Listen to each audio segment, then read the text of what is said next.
Ready to go. All set, Josh.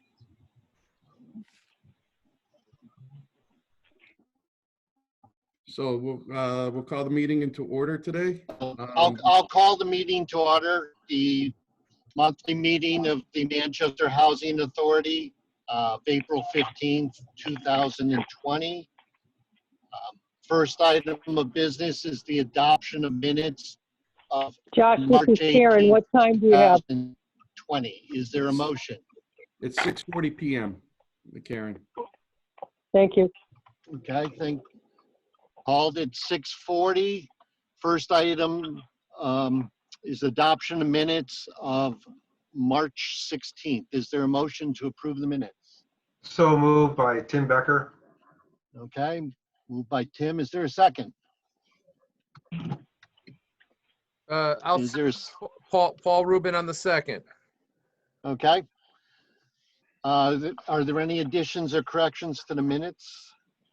Hearing none. All in favor signify by saying aye. Aye. Aye. Chair votes aye. Did I hear Judy? I wasn't here last month, so should I still vote? You should abstain. Yeah. Okay, So- yeah, I'm abstaining. Okay, so that will be 4 ayes, 0 nays, and 1 abstention. And it's good to hear you, Judy. Thank you. It's good to be back. Yeah. Josh, this is Karen. You said Yeah. March 16th, and it's March Yep. 18th. Oh, okay. Yes, it is March 18th. I'm sorry, Okay. but I think we all know what we were voting on. So thank you, Karen, for that correction. Yep. So with that, the minutes of March 18th, 2020 are approved 4-0-1. Yes. The next item is item 3, correspondence. A letter from HUD, the HUD Regional Administrator for New England, to Mayor Moran that was Yes. distributed. Just to inform everybody, since the COVID-19, I've been on numerous phone calls with the local Hartford field office, the Boston field office of HUD, and also with Assistant Secretary Hunter Kurtz from Washington, D.C.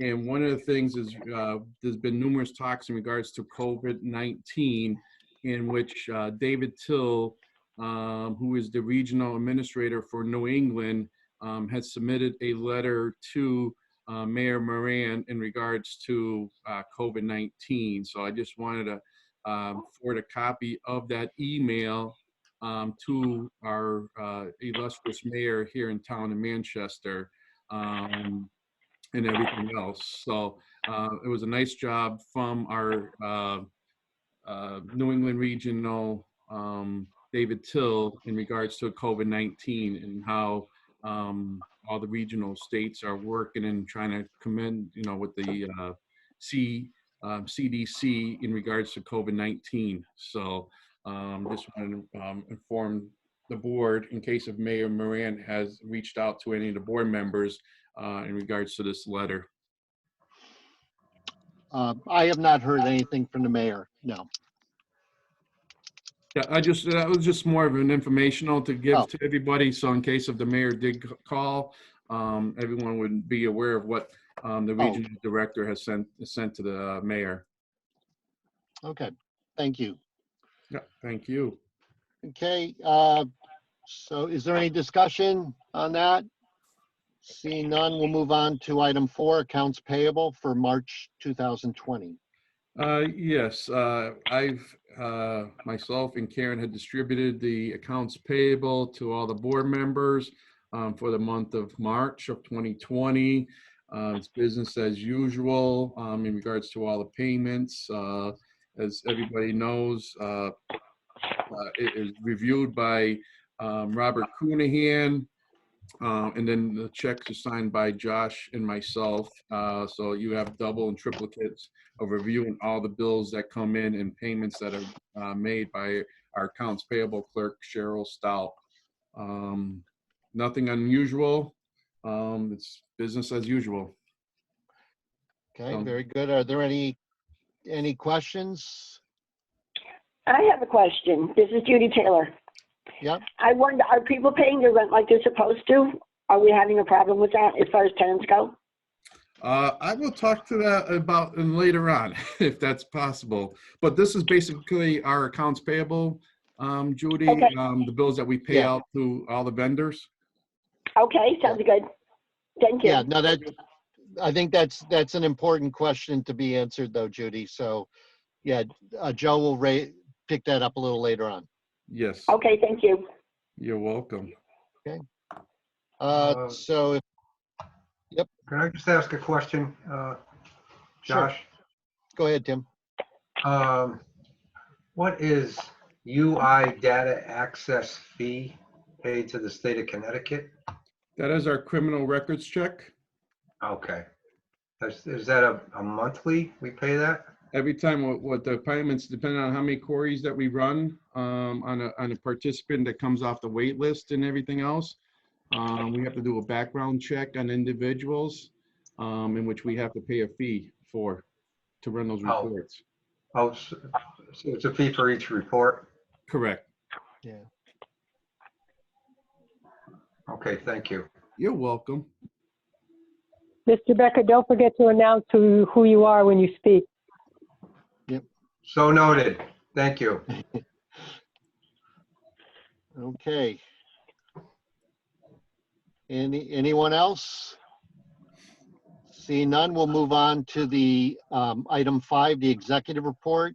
And 5A is the financial statements for March 2020.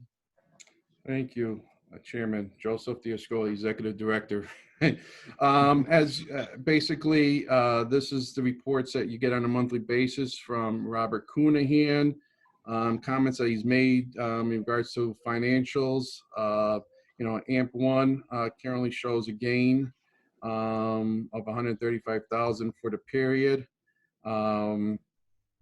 But we are going to be looking at possibly when we make another payment, it will be reduced about $28,000.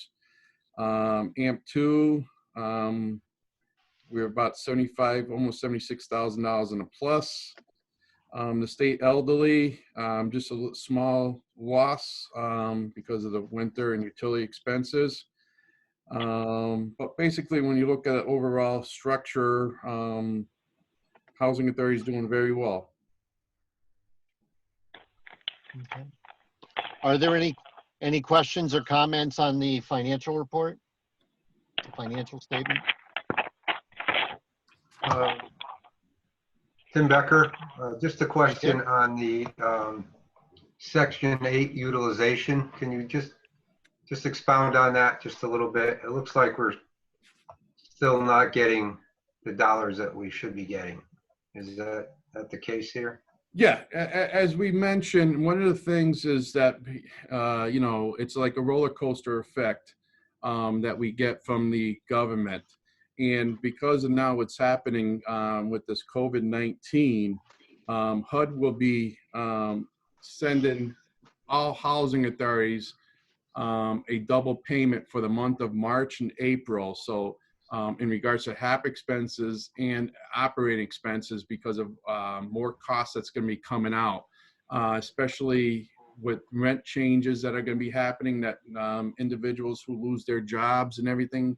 So right now, HUD has been proactive in regards to the COVID-19 pandemic. But prior to this pandemic, same thing as we have done in the past, HUD basically takes a snapshot of the last year's October, November, and December of payments. And one of the things, as we know, is for the housing authorities to be,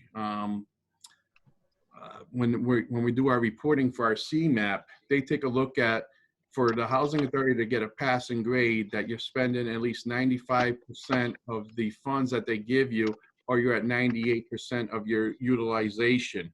As you could see, thus far for fiscal year 2019 to 2020, we are about 97% utilized in regards to our vouchers, in which we leased up, as of March, we had 489 out of 504 people. and, you know, we're expending much more than we receive, which we wish we can get to the 504. But one of the things is that I'm going to be talking later on, because of the revitalization of Spencer Village, we will be taking 25 of those. We need to take 25 of our Section 8 vouchers and project-base them into Spencer Village. So overall, we're looking pretty good. You know, the things that HUD also looks at is in our net restricted money. We have about, I think it was $700,000 in our UNA, in which, you know, we have enough money in there to pay. And this is where HUD takes a look at what we have in our unrestricted, and we'll say housing authorities need to take money out of the UNA to make some payments. HUD could also, you know, like they did years ago, take money back because they don't like to see housing authorities have excess of money in their savings account. Okay, are there Becker. any other questions? Yeah, go ahead, Tim. No, just want to respond. I just noted the report indicates that our expenditures are 102% of what we're given, and it doesn't seem like we could sustain that for very long. Based upon the money that we have in our reserve account, Mr. Becker, we probably have enough money. You know, HUD takes a look at everything. So based upon the money, and like I said, what could happen is like how they always do. All of a sudden, at a given month, they give us extra money. So it's like a roller coaster effect that it's damn if you do, damn if you don't, per se. But with the extra reserves that we have, I feel very comfortable on that reserve, and then that's why later on I got under new business to take some money out of there, because we just don't want HUD to come back and take any money back from our accounts. So you know you got to play that roller coaster effect. Right. Yeah. Thank you. I remember. I was just going to say, I remember last year kind of getting a better understanding of that process at the NERC Narrow conference. In fact, it's every housing authority. I don't want to call it a game, but it's the way HUD encourages you to actually fully utilize your vouchers to the extent you can, and you have to manage it, you know, with some reason. Within reason with your cash flow, but you will at various points in time exceed 100% of your funding, and it basically evens out over time. But the bottom line is they want these vouchers out on the street rather than encouraging housing authorities to essentially just hoard them. And you know, while that would manage a positive cash flow, it's not providing the housing needs of the community. That is correct. Okay, any other questions or comments on the financial statements? If not, we'll move on to item B, the vacancy reports for March 2020.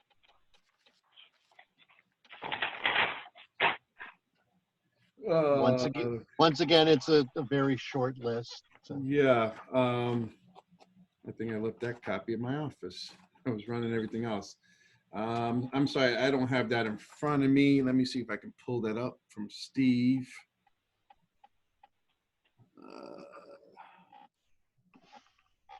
Let's see. Yeah, here we go. It's a short, this is what Steve has sent, but basically we have a lot of make readies, and one of the things that's making trouble some is once we get these units right now fully ready to lease up, it's not just us, but all the other housing authorities are having a little difficulties because people do not want to come out to take a look at units And these are the discussions that I had today with the Department of Housing. These are conversations that I will be having tomorrow once again, because we have weekly calls with the local field office in regards to this and how housing authorities can lease these units up to these tenants because of the COVID-19. We just don't know how HUD is going to handle this because of the restrictions that they give housing authorities to get these units turned over. A lot of the things that we purchase from outside vendors to come in and do any, cabinetries and all that stuff, they're not willing to come out. A lot of this stuff has been kind of put on hold.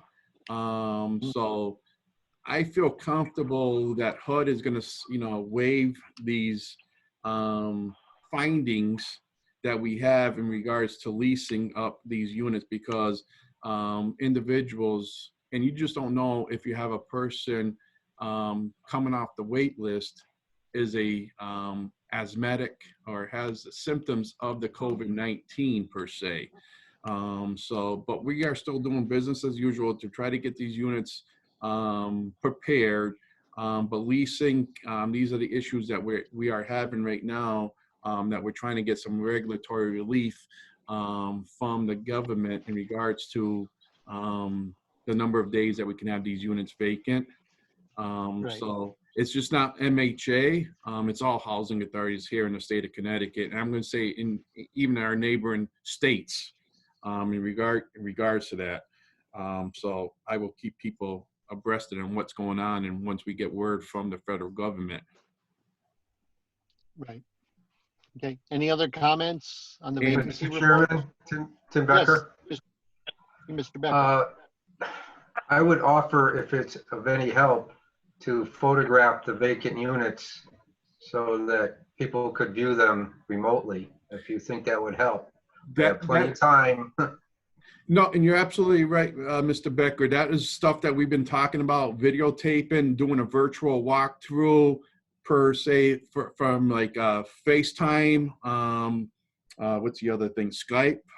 So we are looking into these, but a lot of these individuals may not have access to FaceTime or Skype. So we may also put those on our website and everything else. So we've been talking about this same thing, with the field office.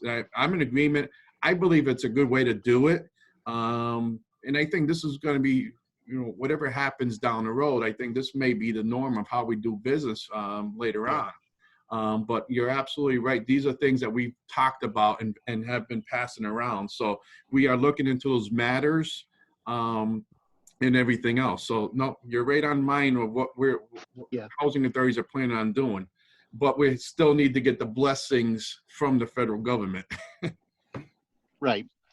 Well, And I mean, I think this is clearly uncharted. Again, Josh Howroyd, it's clearly uncharted territory for everybody.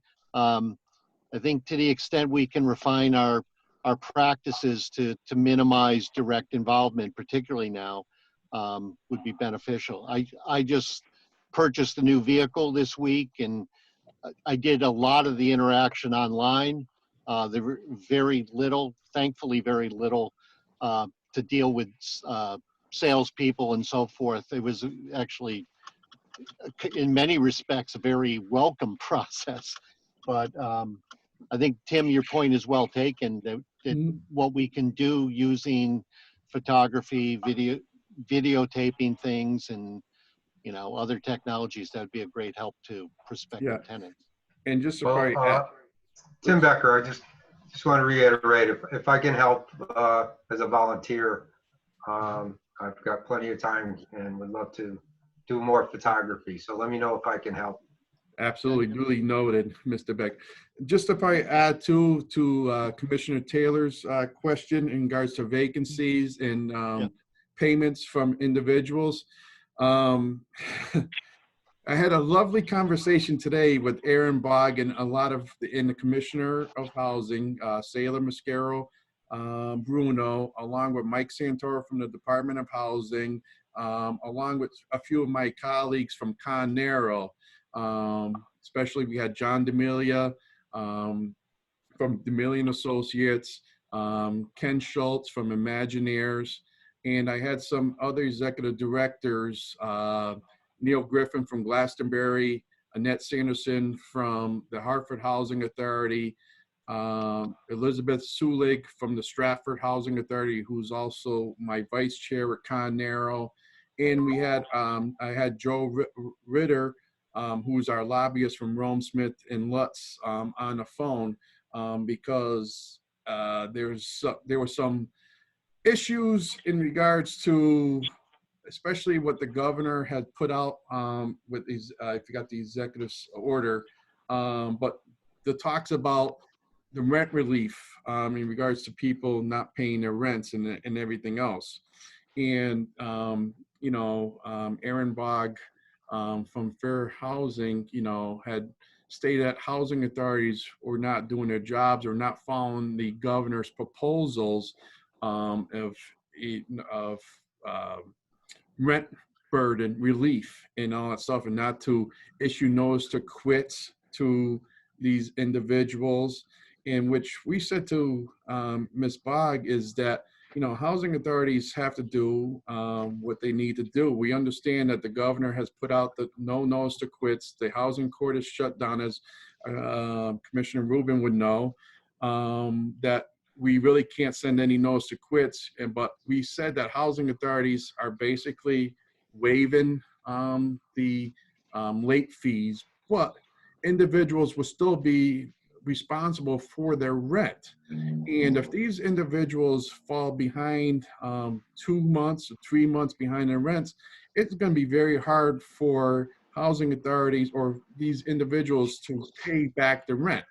One of the things that we mentioned is that everybody that's in subsidized housing, they're paying 30% of their rents towards the housing authority. So I'm thinking that the fair housing situation, or the letter that Aaron Boggs has sent to the commissioner, is probably more towards the private market landlords per se. In the letter that she had, you know, they were talking about individuals that may be homeless and that these individuals can move into public housing for the time being. And I made a strong proposal against that because of situations that I've known in the past in regards to squatters or these individuals that may be coming off the street, staying with a family member. Who knows if they have a COVID-19 and everything else. But, you know, information that we got from our attorneys, you know, Michael Rona, who also is the attorney for Con Narrow, have responded to the letter that Aaron Boggs had sent in regards to, you know, housing authorities will not go out with the notice to quits per Governor Lamont's recommendation. But if there's other lease violations, we still need to act upon it. And then hopefully in May or June, when the courts are reopened, we'll be able to get our cases. Same thing, we had two judgments for 2 individuals to be out of our units at the end of March, but because of the word that out in the streets was, oh, housing authorities can't evict, these 2 individuals are still in our property. Now they don't make their payments, but we can't go in, the marshals can't serve the paperwork and everything else. So we have our hands tied, but I think with today's conversation, and especially with the commissioner, to understand that housing authorities have done, you know, they've gone above and beyond the call of duty. I have to say for the Manchester Housing Authority, when I looked at it today, we are pretty good. Basically the same amount that every month that people at this point in time have not made their payments. So I'm sure we will get most of our payments like we usually do on a monthly basis. One of the caveats that we have is that 95% of our residents are elderly and disabled, and they get the Social Security checks. So, you know, I think for us, we're A-okay in regards to rental payments that we receive. Hopefully that answers Commissioner Taylor's question that she had earlier. Yes, this is she, and thank you. You're welcome. Joe, this is Paul Rubin. Just to add, my understanding is that the housing courts are not going to be open for evictions till at some point in June at this point. That's what the word is, correct. So this is where, you know, housing authorities, we're stuck in our, stuck in our hard place right now in regards. But one of the things is that that I make sure that Steve and Martha follow, and Mary Ann follow up with these residents to make sure that they make their payments and let them know they are still responsible for these payments and so forth. Okay. Okay. Any other comments or questions? Seeing none, we'll move on to item C, the general information, and C1 is the modernization report. Modernization is at a halt right now, as I mentioned earlier. A lot of our vendors, don't want to come into units. Same thing with repair. So one of the good things is I did hire a individual from the John D'Amelia office who would start being our modernization coordinator.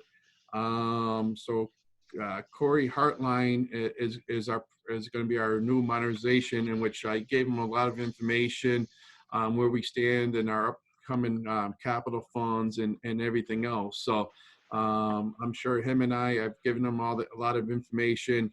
Him and I will probably have numerous phone calls, but anything that we try to do probably inside the units probably won't be able to get done, but hopefully some of the exterior stuff that we're looking to do, for an example, like at Mayfair Gardens, we have about 5 or 6 more buildings that we need to upgrade the utility, so we can possibly put that out because it's exterior work.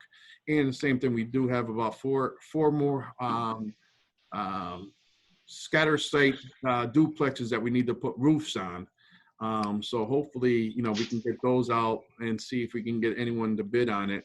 And I also, when speaking with Corey, he believes, when he took a look at what our former modernization coordinator put out for the driveways, that our former person went above and beyond the call of duty of what needs to be done. So he believes he can get somebody to come out and do those repair works in regards to driveways. So it's gonna be good working with Corey. I think it's gonna be a blessing and helps me out and will help out the Manchester Housing Authority. Very good. Okay. If there's no other comments, we'll move on to item 2, the community development block grant application process. Yes, I just want to I gave everyone a copy. We submitted our annual request to the town in regards to what we want to try to do. So it's submitted to the town, and we'll just wait to hear back from them. This time we didn't ask for showers. We're basically looking to put our security systems into some of the units. So, we're looking for, same thing for $50,000 and to do some site work, especially for our scatter sites with Lisa Drive. So hopefully we can, get some stuff done. So I think, hopefully we'll get something, and, we put our request in. So I think I feel positive about it. So we'll just wait to see what the town, if they vote on it. Yep. Okay. Mr. Questions, Chairman? comments? Tim? Yeah, Tim Becker. Joe, can you be a little more specific? Is this front doors? What exactly is Yeah, the so scope of the if you work? look, so specifically what we're looking to do was to do energy efficient stuff, water conservation measures for all of our 42 units, talking about toilets, shower heads, aerators, upgrade the electricity and natural gas and hot waters. So I'm hoping, we're hitting all of our duplexes. So our duplexes need a little TLC. So hopefully, it's the upgraded, and hopefully it'll lessen the cost of, upgrade of the electricity and everything else. So I think by reducing the waters and everything else, it would be include the low flow toilet. So it's everything to do on the energy conservation per se. Thanks, Joe. You're welcome, Mr. Any Becker. additional comments? Seeing none, move on to item 3, the RAD update. Yeah, just to let everyone know, because unfortunately with this COVID-19 that's been going on, HUD Washington has just really still has not come back to both myself and Nathan Bonder in regards to the 2 outstanding issues that we have that we need to get off the books. As you know, is the retirement and with the and to pay off the solar field. So we are just still waiting for guidance, but because of this, we had to ask HUD for an additional time and extension. So it has been granted, and hopefully we hear something back from HUD's office from Washington, D.C. In regards to how for us to get these 2 items off of our books so we can proceed with our RAD deal. Right. And I'd also note that Joe did distribute the legal opinion on the MERS pension issue. Yes, and Mr. Becker had asked if I could get Mr. Rona. Unfortunately, I could not get in touch with Mr. Rona. I will try to have him for next month's meeting, if that's okay, Mr. Becker. I just was so tied up with phone calls and Zoom and go-to meetings all day long today. So it was my fault. I'm sorry I could not get in touch with Mr. Rona. I will try to, I will definitely get in touch with them to see if he can join us for next month's meeting, if that's okay with you. Tim Becker, yes. Thanks, Joe. If we could put it on for an item for, I guess, for, I don't know, discussion, general discussion, or yeah, I can put yeah. that for next month items for him to come on, because I believe with him, and also I'm hoping to have Jason Giel to come on too, because he wanted to be here today, but because of COVID-19, he did not have our financial report completed. So he definitely was going to have that. He said he was hoping to have everything ready for us for next month, for a discussion next month. So I should have both of them under, but I would definitely have them under, items for future agenda is to have Mr. Rona on to talk about the MERS and any questions that you may have. Yeah. Sounds good. Okay, we'll move on to item 4, the congregate update. Yes, myself along with Tom Arcari have been trying to get in touch with Northeast Builders, but because of the same thing in Northeast Builders, they kind of shut down their operations because of the COVID-19. We are still trying to get in touch with them to find out when they may start the finishing up the process of all the exterior work that needs to be done at the congregate. We still have one issue that still needs to be addressed, that because of the COVID-19, we were supposed to have bath fitters come out to take a look at about 10 units that we've had some problems, that we still suspect there's some problems with the showers, with the water not draining properly. Along with, the canopy roof, the sidewalk, everything that I've listed, we just also need to, one other thing, inside about 10 units to get that. Hopefully, we'll get some response back from Northeast Builders.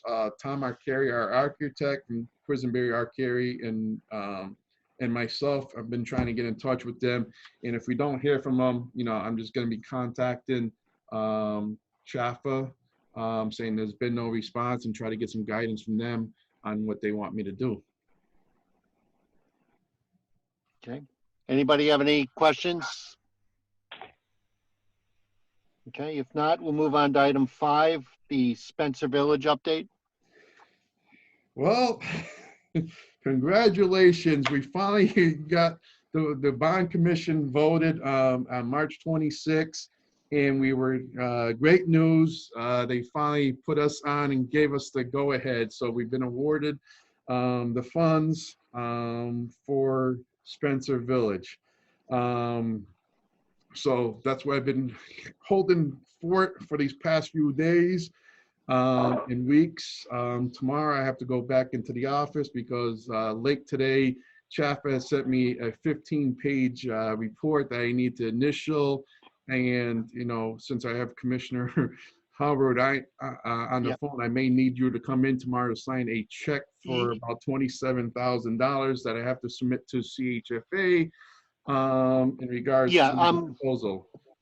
Cheryl sent me an email that I got back to her late this afternoon, probably after she left, that I'm Yeah. available tomorrow to sign. So I'll find that out, but good news, things are going well. So based upon what we've had with discussions, I have meetings with all the syndicators, Maria DeMarco, who would be, who would be managing the property because of the tax credits and everything else. We're hoping to have this closing done by June 30th and hopefully have everything up and going. Hopefully have some site work start sometime in July. But with the COVID-19, we don't know, but I believe, like speaking with the general contractors, they believe that they can at least start on the outside stuff. So I will keep each and every one of you aware of what's going on, but at least thank God, fingers crossed. It's been a 2-year struggle, but finally we got the the bond commission to pass pass this project. So it's now my life is going back and forth all over the place. Yeah, it's good news, but there's still a lot of, unfortunately, it puts a lot more work on your plate. I mean, It's all right. I don't mind it. It makes the day go by quicker, but with this and with the COVID, it's like, everything just, it's like a windfall, but I'm very excited. I have not mentioned anything to the tenants as of yet, but I wanted to talk to you first. I believe that I will, because I'm not going to be able to meet with, I don't want to go against the governor's agenda, but I will probably send out a notice to all the residents and let them know that the bond commission has met. I would love to have done it in person, but that's not going to happen because of the COVID-19. So letters will be going out to the residents and saying thank you. And probably once I get some more word next week with the GC and meetings with Chafa, maybe I can have a little bit more of a timetable that I can let the residents know and put that in writing to them. So at least they know something's going on. But thank God, kudos to everybody. Thanks for holding, keeping your fingers crossed. I'm so excited to see this project finally up and going. Yeah. No, I can't wait to see a contractor on the site doing some work there. You and I both. Yeah. Okay, any other comments on Spencer Village? If not, item 6, the memo regarding office procedures and remote operations during COVID-19. Yes, thank you. Before when I had this, I spoke with Chairman Howard because of, the governor that has stated that, how, employees should, essential employees, trying to keep the workplace, safe with the COVID-19. What I did is, and basically majority of the housing authorities and a lot of us executive directors were talking and saying, what should we, how do we try to put these procedures in place? And basically the memo that I had sent to each and every one of you is basically what a lot of housing authorities are doing here in the state of Connecticut. I had to purchase a couple laptops for some individuals, but basically a lot of our employees can work from home. So what I've done is try to keep as many people out of the office during certain hours in per the day. So thanks to Cheryl Stout, our accounts payable, she was able to do a calendar in which employees can put down what day and hours they would be coming into the office so people can take work home, do work on their computers. come in if they have, come in if they have to do some mailings and everything else. To date, I think everything's been working fine. We do have Karen on the phone. I think it works out fine. I was there this morning. I try to stay away as much, I don't want to say try to stay away as much as I can, but because my wife is in the medical field, I'm just trying to be very cautious to all of our employees that are at the office. So I try to get in there first thing in the morning before anyone gets there, or come on the weekends. But I think everything has been doing good. We've sent out notices to our tenants. We have things listed on our website, talking about rent changes and having individuals utilize doing things through the mail, through our drop boxes, through emails, and everything else. So just trying to do the right thing and keep our employees safe and off the streets, and hopefully nobody in our office or our facilities end up with the COVID-19. Same thing with maintenance. I have maintenance not furlough, but coming in different days, and try to keep a person at Spencer Village, keep a person at Nature Gardens, and keep a couple of them there at West Hill Gardens. And especially with all the double deckers or anything that has 2 floors, maintenance is going in and sanitizing the hallways, the railings, because they're being used by, their common hallways. The congregate is on shutdown. Basically, anyone that's allowed into the congregate is basically health services to provide services to the individuals, and now in the pharmacy to drop off the prescription drugs. Anything else that's being dropped off, we're having it stay at the lobby and calling the individuals down so the individuals can get whatever meals, whatever it may be, groceries, and being delivered, they can take it back to their apartments. It's a learning curve and trying to teach everybody, but so far everything is working great, but it's something that we need to try to do and educate the residents that we have. But for staff, it's been working great. I believe, I don't know if Karen wants to say, what she's seen, but I believe everything is working good from home and everything else. So this is what we're trying to do for the time being. I don't know what else to say, but it's very tough to work from home per se, but I got to look out for the lives of the our employees. God forbid if somebody comes down with the COVID-19. Any comments? This is Karen Abradis. I think it's working, pretty well. I mean, I go in, I'm still trying to, get a laptop working at home for me. But, for the most part, I go in, I do whatever I need to do. And if there's nothing else for me to handle, then I go home. And there's not a whole lot of interaction with other staff members, and, compliments to the maintenance people. They're always, coming in and washing everything down. And a lot of us too are, washing our hands, keeping our distance, and, doing the best we can. And, for me, tenants are being very, very reasonable, very understanding. And, even landlords, somebody said, well, they haven't paid the rent. And I said, well, we're working on that, because of, and they said, oh, okay, we just wondered, how things are going. And so everybody seems to be pitching in, which makes it easier for all of us.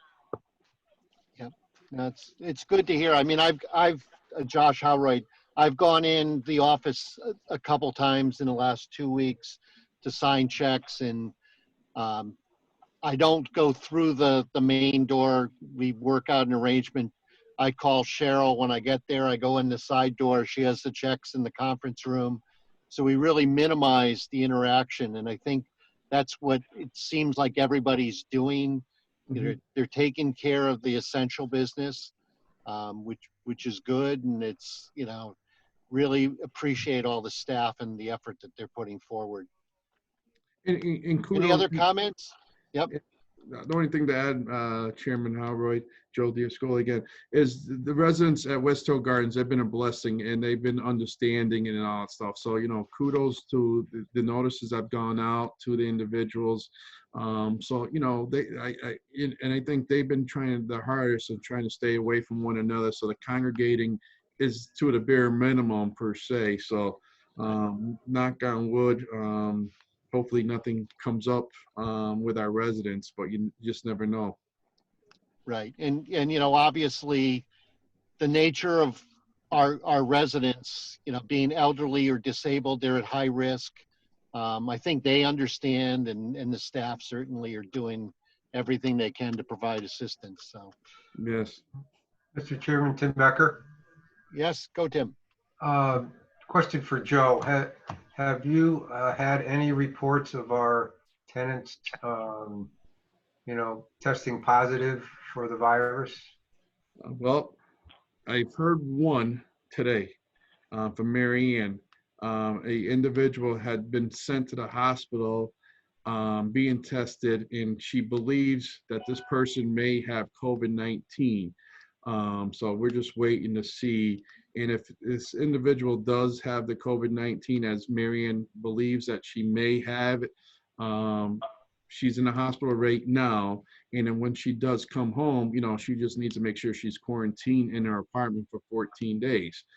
We've had talks with the health department, and, it's not just from town of Manchester, with all my other colleagues from the other town officials, other housing authorities with their local health department, they're basically saying it's on you and not the health department. And we're like, well, the health department should be intervening, honestly, making sure that a individual that has the COVID-19, that they're following the rules and recommendations, that they're being quarantined and all that stuff. I think it's all going to fall onto the housing authority. So if in fact that this person is, is actually with the COVID-19, she or he needs to make sure that when they come back, to be quarantined in their apartment. And I believe when I spoke with Marianne, that this individual does not live in a double decker. So it's one of the, 4 units per se, first floor. So if that's the case, we just have to keep an eye on making sure that when she or he comes back home, that they're quarantined and everything else. Follow-up question, Tim Becker. Yep. Joe, has HUD provided any guidance as to how to handle tenants, procedures for tenants in public housing who test positive? As we had discussions plenty of times, that's why HUD keeps on saying you need to talk with your local health officials and all that stuff. Here we are, we talked to our local health department here, and they say, well, you need to come up with the plans. So it's like he said, she said. One of the things is that one of a executive director that I know very well, he has 8 people in a 300 high-rise complex that has come out COVID-19 positive. And same thing, he's been having so much difficulties because of the HIPAA laws and everything else. So right now, we are trying to get some type of information, or if there's a way we can get around the HIPAA laws. As Attorney Rubin would know, HIPAA laws is up. But my personal opinion is, what, if I know that a person has it, I'm going to let my maintenance people know. I'm going to let the local EMTs know, because even though that the local EMTs or the fire department knows that when they get a call, they're supposed to treat everybody with that COVID-19. God forbid, the town of Manchester EMTs, the fire department, the police department, they've been so good to me. I'm going to let them know. And if I'm in violation, you know what? I'll deal with it. But I don't want to put one of these individuals' lives at risk. That's the way, if the health department is not looking to intervene, we are still going to have the talks, like again tomorrow, with the HUD, local HUD officials, and saying, what can we do? You know, this is, where do we get the funds and all that stuff? You know, housing authorities don't have all these funds as they love to say that we have, but how do we monitor it? You know, do I have to patrol somebody 24/7 to keep an eye that this person's quarantined for 14 days? Who knows if 14 days is true? You hear people, I've seen people that have been tested positive, now they're talking about maybe 28 days being quarantined. I wish I had the answer, Mr. Becker. But you know, the only thing I can say is that I'm going to look out for the safety of our residents that we serve and the local first responders, because, you know, like I said, I look at my wife as a first responder, as being a nurse.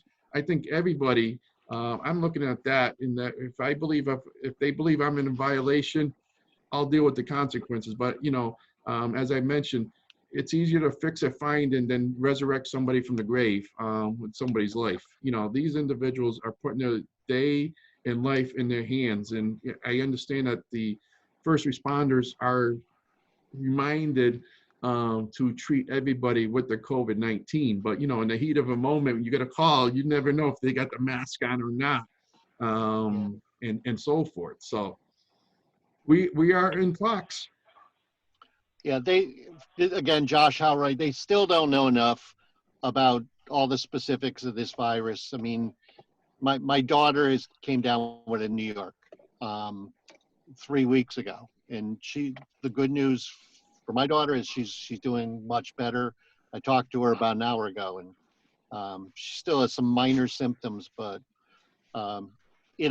this virus affects everybody differently, and you know, it's obviously a little different. We're talking about a healthy 28-year-old versus some of our residents who have, you know, pre-existing medical conditions, and that puts them at much higher risk. But it's, you know, and we also need to actually do what the emergency, the first responders are, and actually almost assume that almost everybody has it. Because so many people are asymptomatic, so you don't know, and it's better to take the precautions as best we can. So, Tim Becker, just to follow up. Yep. I guess without any guidance from HUD, we'll just rely on executive director to use the best judgment. Right. That's all we can do. I'm going to do my best, Commissioner Joe Diasco. I'm going to try to do my best. You know, if I need legal advice, you know, I will get in touch with our legal counsel and find out.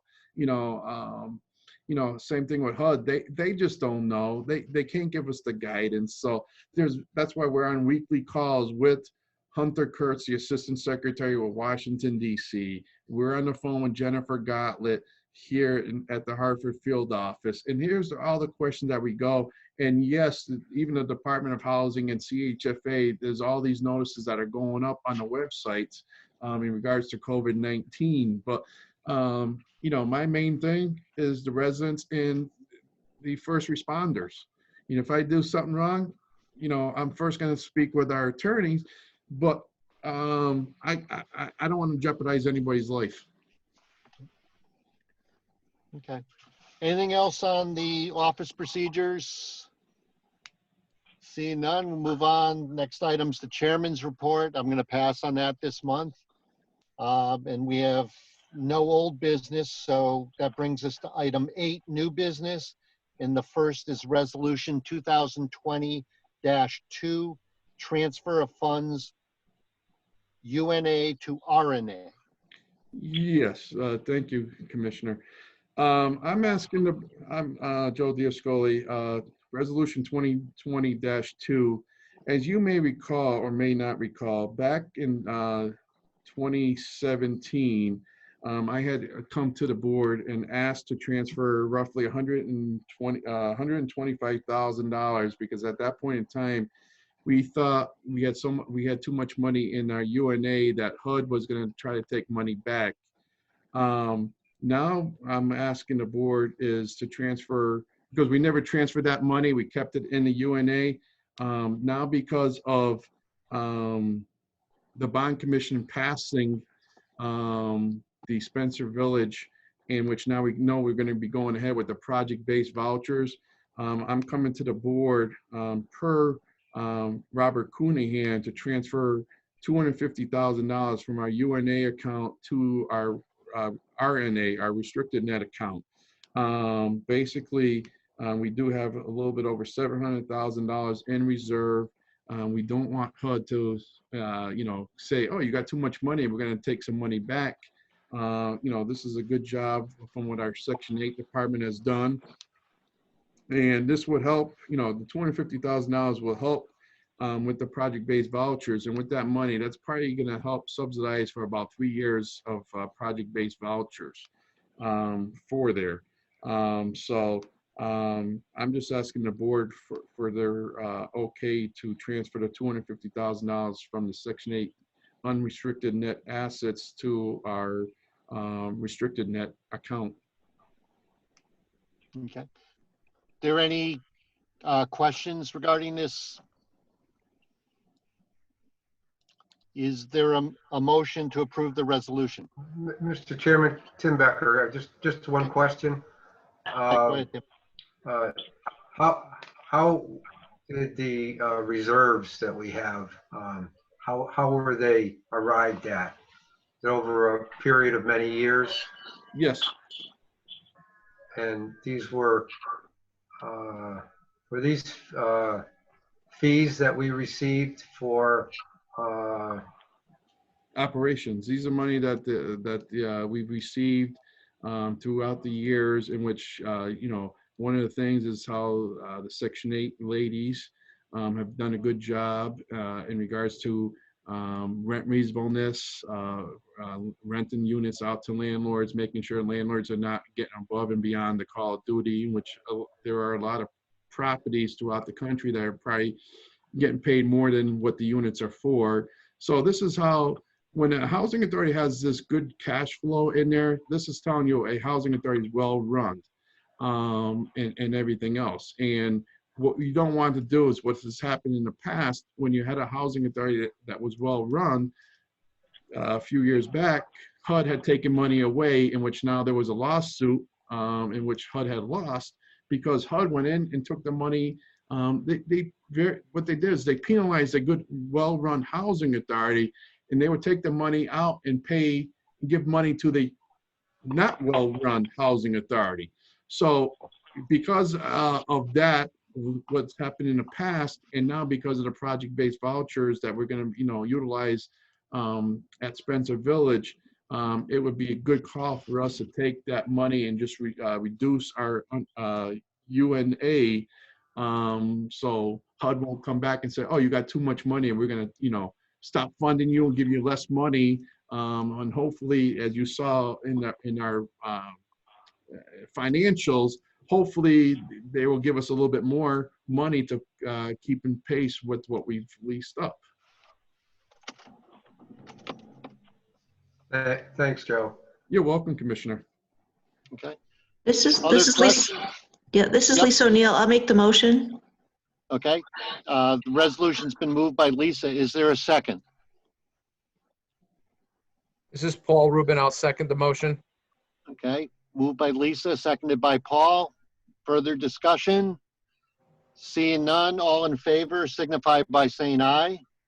Aye. I think I heard 4. The chair votes aye. If I don't hear anything else, I'll say it passed unanimously, 5-0. Next item, Resolution 2020-3, the fiscal year 2020 income limits. Yes, thank you, Chairman.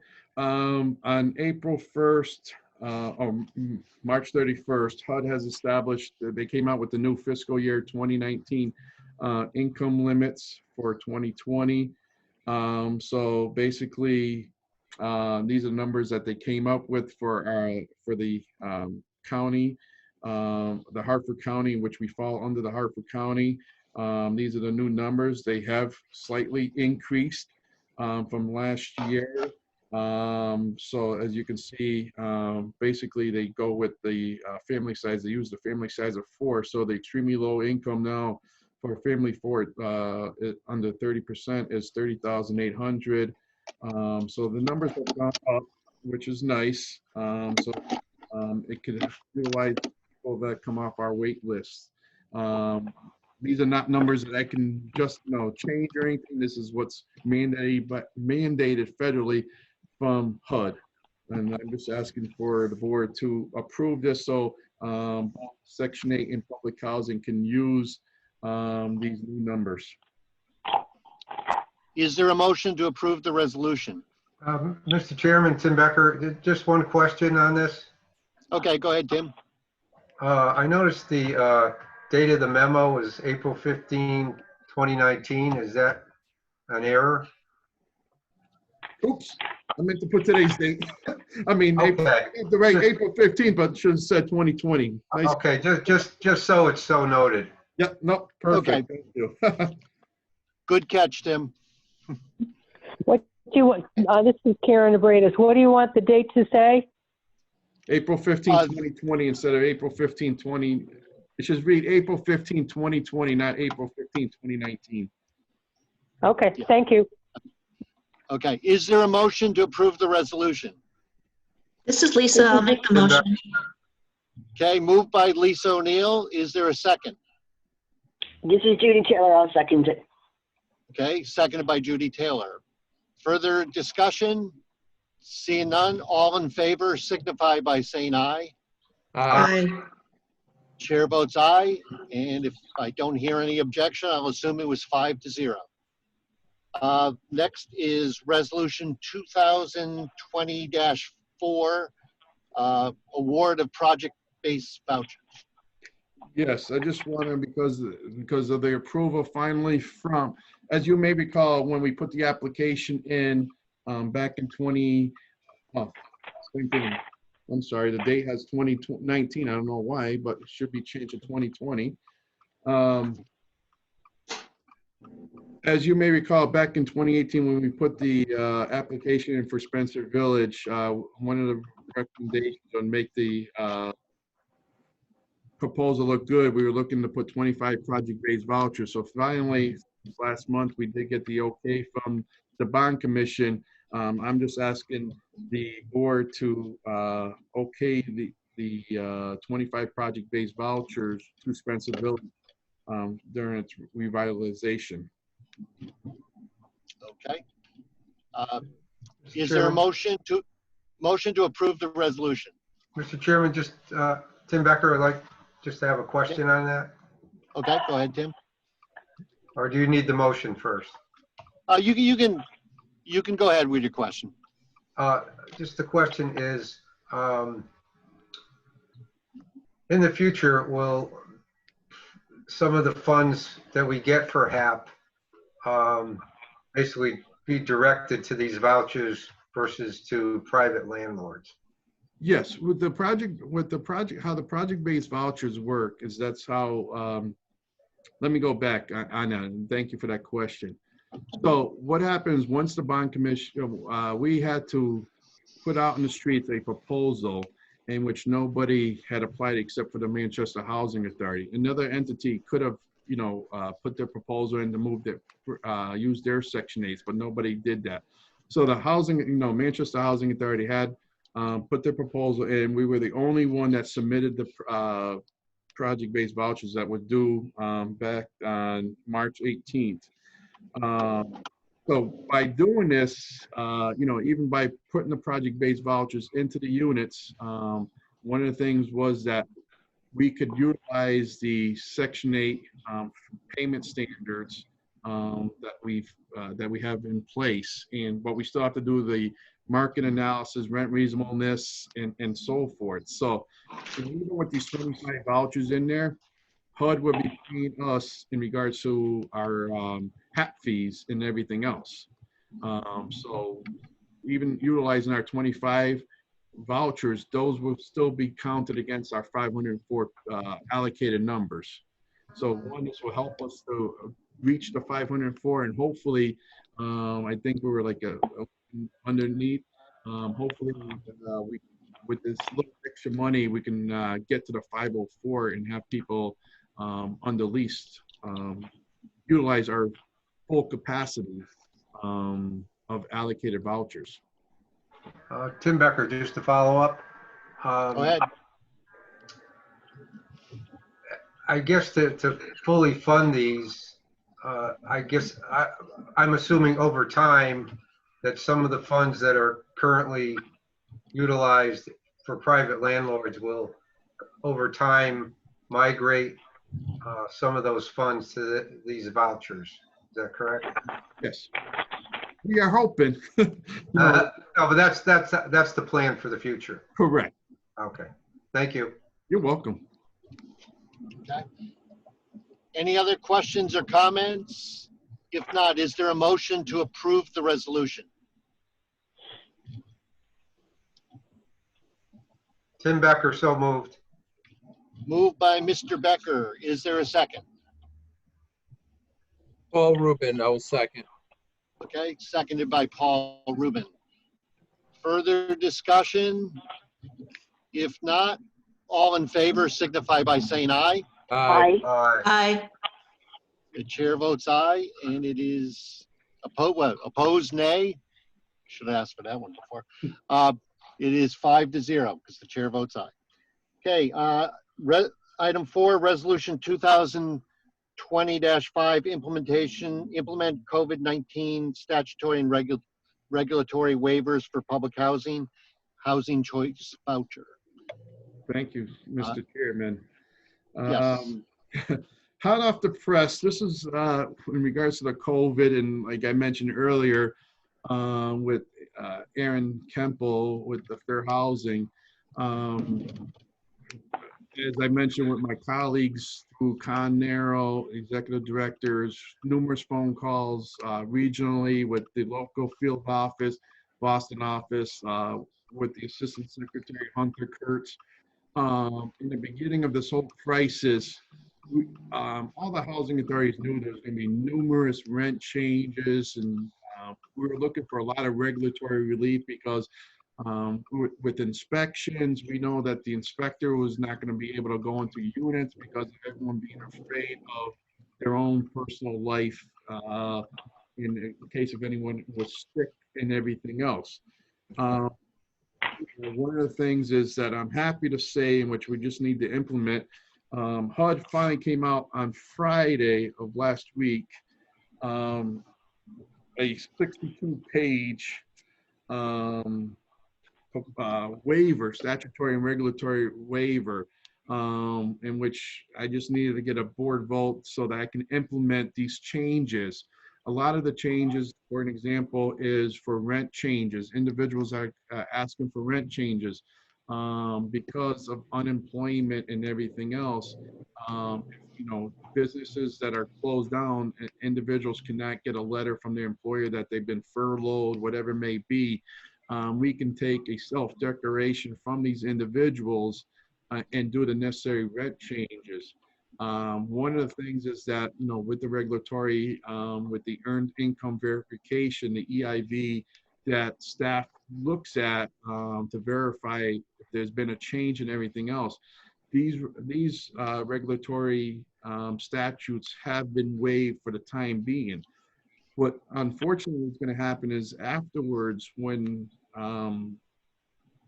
things hopefully get to the better, anyone that's asked for rent changes, you know, staff will need to go back and look at the EIV to see, in fact, that the changes that they made are true and accurate from the individuals that claim that they lost their jobs and all that stuff. If for any reason that they've lied, HUD says that you need to go into a repayment agreement with these individuals. Same thing with inspections. Since the inspector can't go into the units, now we're able to take written certification from the tenants or landlords saying that there is no life-threatening repairs. You know, for the units that the inspectors have done already, we can get a signed affidavit that the unit has made the necessary repairs and everything else. The waive, initial inspection. So if we have a person that's moving, waive the requirements for the initial inspections because of the law that passed the housing authority, the HOPMA regulations that came out. So we can waive those, but then go back, we can make payments up to 2 months.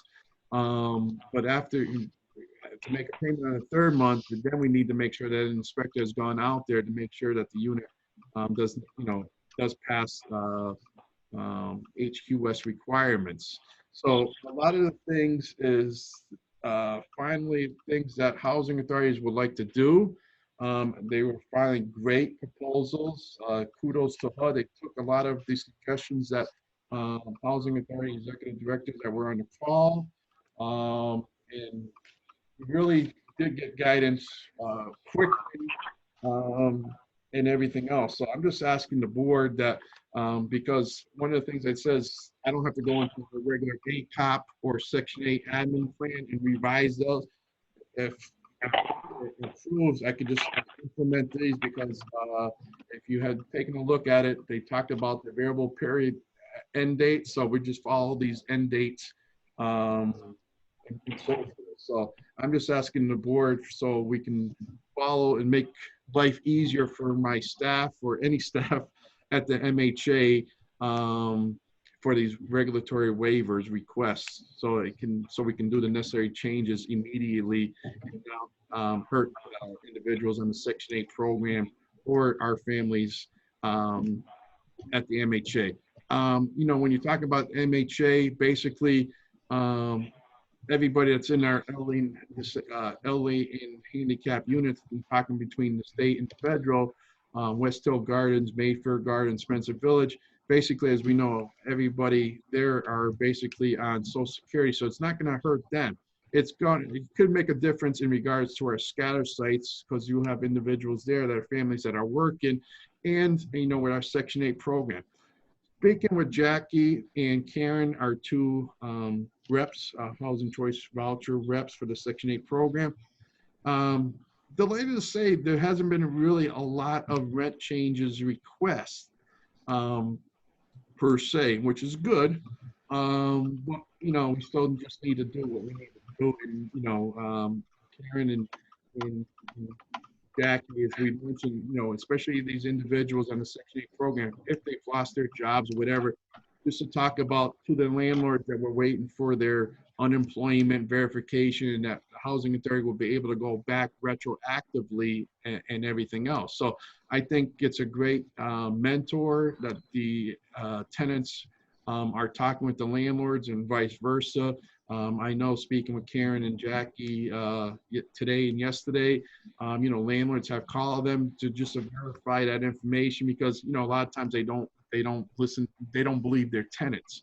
I'm just asking the board to, thank God HUD came up with these regulatory reliefs. It will make our jobs easier and everything else. Okay. Chairman Tim Becker. Go ahead, Tim.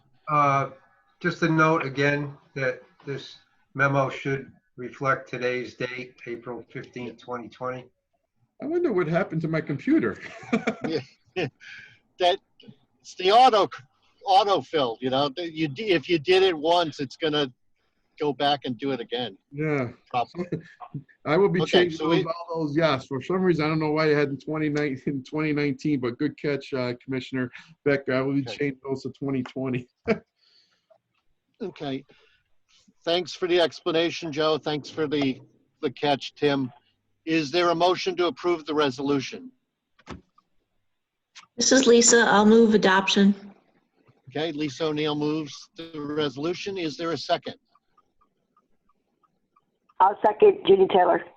Okay, Judy Taylor, second. Further discussion? Hearing none, all in favor signify by saying aye. Aye. Opposed, nay. The chair votes aye. It is 5-0. And that brings us to items for future agenda. I know Tim already made a request that Attorney Rona be available if possible to talk about the pension issue. Yep. I'll Is have there him, and the other thing. anything else? Oh, I'm sorry, Mr. Chairman. Also, I should be having Jason Giel. Hopefully, he will be able to join us. Like I said, he should have our report done, our financial for fiscal year end in 2019. So he could talk to the commissioners about the audit that he's done. So I know he's Yes. planning on doing it unless if something happens because of, the corona. I think he will be on our line too. So I'll probably ask to move these two individuals, especially Mike Corona, since we get charged for the time he's on there. I'll probably ask to move these two individuals in front of the agenda so we can get them in and out. So I will operate under that assumption at this time we will most likely be meeting by Zoom or other means. Correct. Mr. Chairman, Tim Um, Becker, Tim, just on this issue, do we assume rightly that the management letter and the audit will be part of our meeting packet so we could discuss the findings with the auditor? Yep. okay. Anything else for future agenda? Seeing none, is there a motion to adjourn? Oh, there's no executive session, correct? No. Okay. So, This is Lisa. Move adjournment, Tim Becker. okay, Tim Becker moved. Lisa, you ready to second? Yep, ready to second, Lisa. Okay. All in favor of adjourning, signify by saying aye. Aye. Aye. Aye.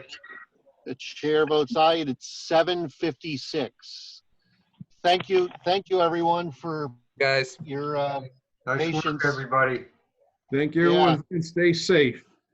yeah, we'll get better at this probably. Yeah. All Well, right. thank you for being back and good night, everybody. Yeah. Yeah, Judy, Yeah, we're so Judy. glad to have you back. Yeah, Thank you. yeah, we'll stay well, everyone. We'll hopefully be communicating next month. So, Yes. All right, everybody stay safe. Bye-bye. All right. Yep. Thanks, Good Judy. night, take everyone. care. Bye-bye. Good Good night. night, everybody. Bye now. Bye. Thanks, Karen. Thanks, Josh.